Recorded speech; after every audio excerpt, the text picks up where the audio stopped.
नमस्कार, आपण पाहत आहात एसके न्यूज। आज 6 अपक्ष नगराध्यक्ष पदांच्या उमेदवारासह इतर अनेक अपक्ष उमेदवारांना चिन्ह मिळणार आहे। भाजप काँग्रेसचे उमेदवार गेल्या आठवड्याभर आपल्या कमळ व हात या अधिकृत चिन्हासह प्रचार करत असताना अपक्ष उमेदवारांना प्रचार करताना चिन्ह न सांगता येत असल्यामुळे प्रचार करता येत नव्हता। मतदारांपुढे जाताना चिन्ह काय या प्रश्नाला नीट उत्तर देता येत नव्हते। मतदारही संभ्रम अवस्थेत आहे। पण आज चिन्ह मिळाल्यावर खऱ्या अर्थाने प्रचारात रंगत भरणार आहे।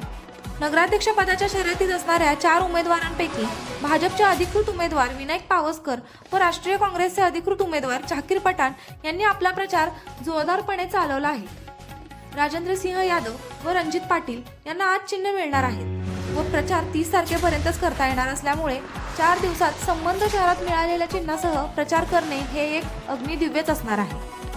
अपक्षांनाही आज चिन्ह मिळणार आहे व या 4 दिवसात प्रत्येक मतदारांपर्यंत आपले चिन्ह पोहोचवावे लागणार आहे। त्यामुळे या 4 दिवसात प्रचाराचा खरा धुळा उडलेला पाहावयास मिळणार आहे। एसके न्यूज साठी ऋतुजा उबाळे।